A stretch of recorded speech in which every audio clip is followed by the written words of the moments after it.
Hi everybody, welcome back to my channel. Today we're going to do a DIY quick and easy and inexpensive farmhouse makeover on some Dollar Tree products.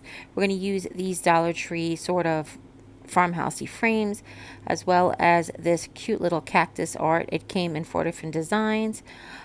Also we're going to use this chicken wire ribbon I got from Hobby Lobby on sale. It was originally $3.99. And we're going to use these votives. It's a 2-pack from Dollar Tree. You can use any ones you want. We're also going to use this scissor I like because it's got a wire cutter in it, as well as some floral wire. I like the silver floral wire. It was gifted to me, so it didn't cost me anything, but it definitely goes better with the chicken wire. And these projects, guys, are so easy. I'm almost a little ashamed of showing them to you. But here's what we're going to do.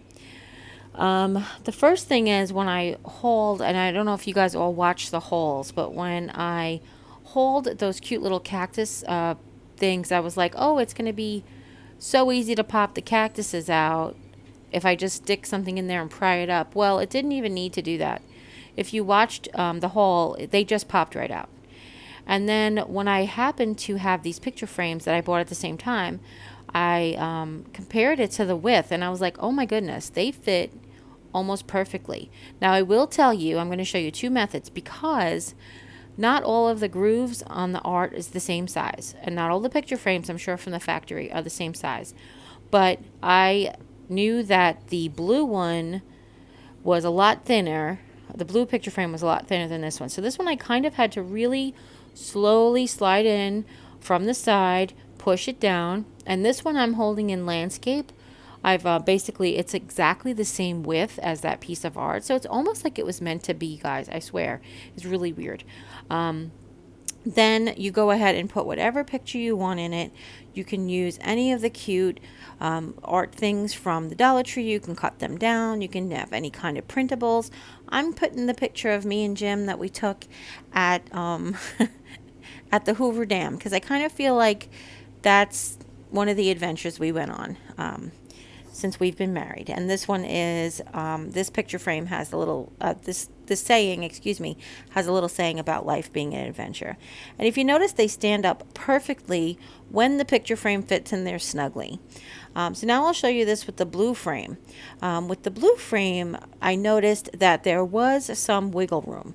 Whether or not this one is just different from the factory or whatever, but if there is a lot of room, then the picture frame will lean back and it will knock over the whole piece of artwork.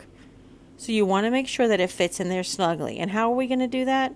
There's a couple of different ways. I guess it depends on how snugly your picture frame, or how loosely your picture frame is in there. But what I'm going to do is I'm actually going to take a rubber band. This is just me putting in the picture of Jim. I don't know why I have to show you that. But I just found this really cute picture from when we first met. I think we were only together for a couple of months when I actually took this picture. And it's one of my favorites because he just looks so happy. Yeah. And then you're going to rip the back off. The reason we're ripping the back off, the stand off of this one, is because we're going to make it portrait way, just to show you how to do it. Okay, and I'll show you, since it's loose, I showed you there, it will fall over. But what we're just going to do is we're going to take a regular rubber band. Now, rubber bands come in different thicknesses, so if your picture frame just needs a little bit of room, just use a thinner rubber band.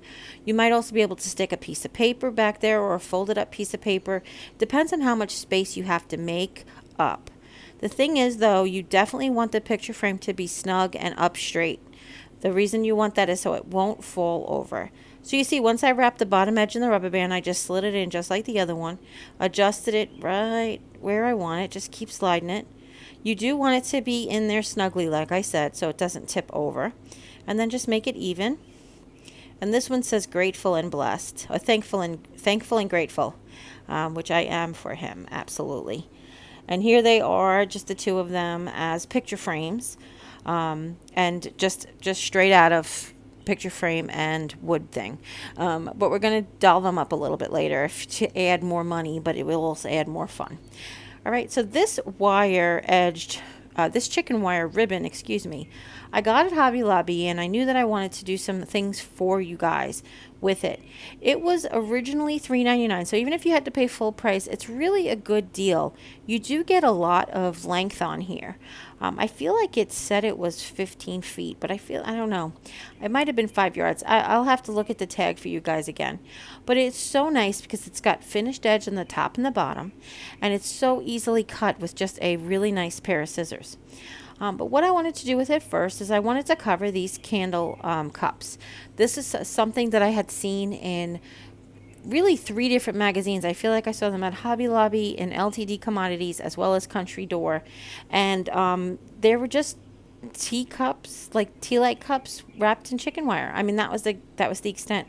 I like these ones because they are sort of ombre and they have like the clear glass on the bottom. They go up to white. So that just adds a little touch of something extra. But all I'm doing is I'm just cutting the ribbon a little bit wider, longer than the cup is wide, and I'm folding the edges over. I'm just tucking the underside underneath the loops, and I'm folding them back onto themselves, and it's just staying tight because you kind of like make it snug. Plus they sit down on the table, so even if because these taper towards the bottom, so even if they're not very snug, as long as you pick it up with the chicken wire, it'll go with you, kind of thing. And for the second one, I'm going to just do almost the same thing. I'm just going to show you just a different way. What I did this time is instead of putting the longer edge underneath the shorter edge and pulling it over, I've tucked it around the top. So I've taken the longer edge and I've put it over the top and I've tucked it under. This way is a little bit harder to do, but it also is a little bit nicer aesthetically wise because you don't have the edges of the wire hanging out. But any way that works for you works for me, I promise. And I like it. Like I said, this is nice finished wire edge, nice finished edged chicken wire ribbon. So you don't have to worry about the tops and the bottoms.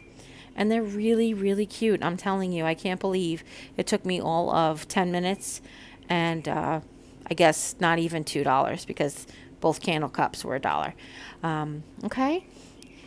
And that's how they look with lights on and the lights off. Tea lights in and lights off.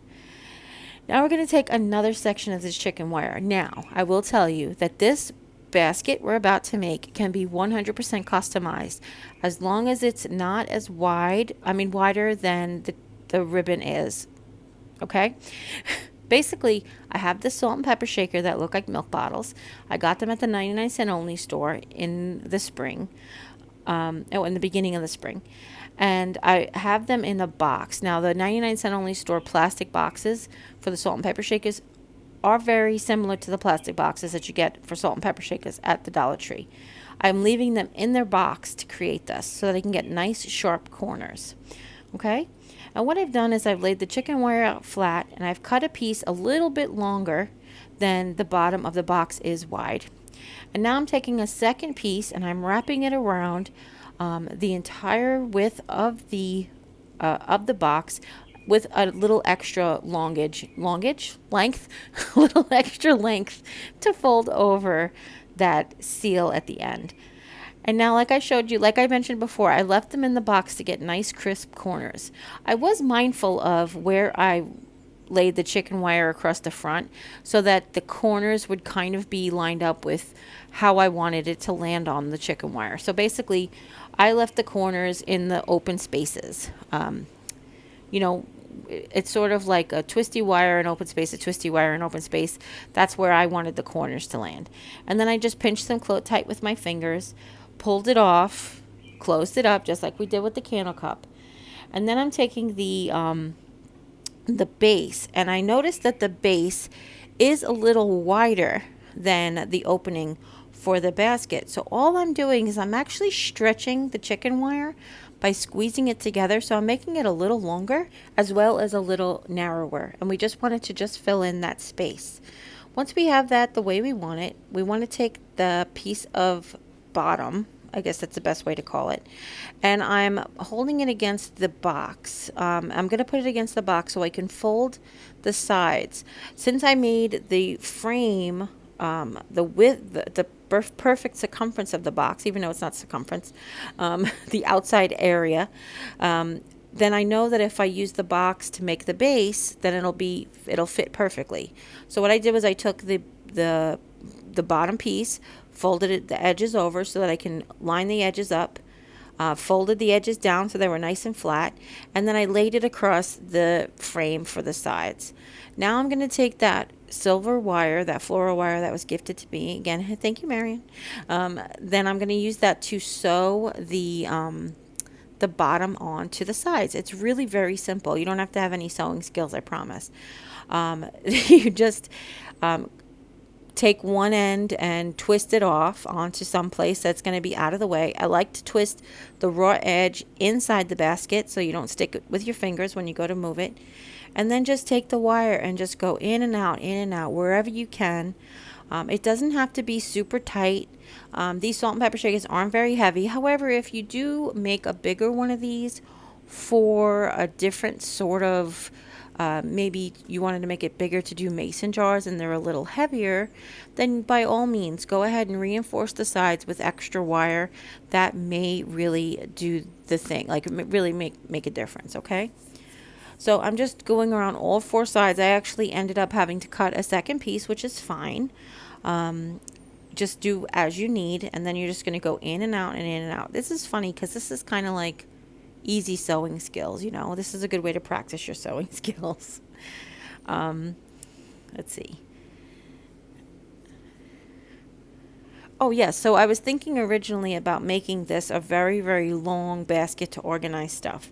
But then I was like, so I have these salt and pepper shakers that I got, and I just really wanted to put a little basket around them. So I'm probably going to do more DIYs with this ribbon coming up in the future. So stay tuned for that, okay? And now if you have trouble getting this ribbon, of course you could use just any chicken wire. Like I said, I just really like this one because it has really nice finished edges on the top and the bottom. So it makes projects a lot safer, a lot easier. Okay? And like I said, I needed to cut a second piece. So you can do, I find it a lot easier to work with manageable pieces of thread, quote unquote. Going back and doing two or three different sections, sewing with 2 or 3 different pieces of thread, are better than getting the one piece and getting it all tangled up all the time. That's what I was trying to say. I think I taught you guys that when we actually did sewing. All right. And also, if you wanted to paint this, I think it would look really cute if you spray painted it white or black. Either one of those would work. If you could only find green floral wire, then you might want to think about spray painting it as well. I just really did like this really silver look for the chicken wire. For my look, that's what I wanted to go for. All right, plus it's easier and cheaper just to leave it. Now I'm sticking the bottle back in while it's still in the box. And I want to make a handle. So I want to make sure that the handle goes over the bottles. So I want to make sure it's long enough. So what I just did was I took a piece, made sure it was big enough to go over, plus added a few, maybe just like an inch or two. And then I kept using that piece to measure. I think I ended up doing 6 or 8 lengths of wire. I just used back and forth until I had about 6 or 8 lengths of wire. And then what I did was I wanted to twist them together. I thought it might be easier to twist them together by stringing a little piece of wire through all of the loops. It really wasn't, so you could skip this part if you want to. But what really would have been the easiest if I would have made it big enough for my fingers and just twisted with my fingers. I didn't do that though. And if you do that, be safe, okay? But I'm just laying them all straight, putting a little wire through all the loops on both ends, and then twisting. And I'm not going to show you all of that. I'm just going to show you how I fed the little wire through the loops. And of course there is a raw end on each side, so I went ahead and I folded that over that little piece of wire. And then I just used that piece of wire to help me secure it while I twisted it. But I actually have to tell you, that's what I was saying. So it was, I got better results when I twisted it, as you know, down the length of the handle, as opposed to using the ends and just keep going around. All right. And once you get it twisted enough the way you want it, of course you could buy twisted wire. You could also use a cute jute hanger, would look really cute with this as well. That combination of jute and chicken wire does look really cute as well. But I just wanted to show you the options since we have it. All right. And then once you have it the way you want it, I trimmed the ends. Oh, first I shaped it. All you do is you rub it through your hands a few times. Be careful you don't have any raw wires there, just to get it into the general shape that you like. And then I've cut off all the loops, and I just basically fit it right underneath, through the center bar. Like I kind of eyeballed center left to right, and I just fed it underneath, came through and twisted it, and I made sure that the raw edge is twisted to the inside of the handle. All right, and then I'm going to repeat that on the other side. I just trimmed off the loops, fed it in from the outside towards the inside, wrapped it around itself. I wrapped the ends basically around the handle, and then I made sure that the ends went towards the inside of the basket, and that's it. And put your little salt and pepper shaker in there and ready to go, or whatever you put in there. So that's this cute little project done. Oh, so adorable. And these salt and pepper shakers were 99 cents at the 99-cent only store. So this project, it also cost me a little over $1. I think I probably used 25 cents worth of wire and maybe 50 cents worth of chicken wire. So now the last chicken wire ribbon project is sort of brings back the picture frames. The picture frame that had Jimmy's cute little picture in there, I actually took out because I wanted to do something different with the picture frame. I took a piece of burlap. This is just a piece of remnant leftover burlap ribbon from Walmart, which happens to be 5.5 inches wide. And this picture frame is 5 inches, so it actually worked out perfectly. I just cut it with a little bit extra on the length, laid a piece of chicken wire about 1/3 of the way up, and then just closed it in the picture frame without the glass. Then I took these tiny clothespins from the Dollar Tree, which is totally optional, just to hang to make cute little memo board. And here's how that looks. Jimmy surprised me with which pictures he put in there. And that's everything. That's all the projects. Listen, guys, this was so much fun. It's so easy and very inexpensive. So hopefully you really liked this tutorial. If you do, please give it a thumbs up. If you have any questions at all, please leave them in the comments down below. Don't forget to share this video with friends and family, anybody you know might be interested in seeing one or all of these projects. And if you haven't yet, click subscribe, and when you do, a little bell will pop up. When you ring that bell, YouTube will let you know whenever I upload a new video. And as always, take care, God bless, and see you next time. Bye.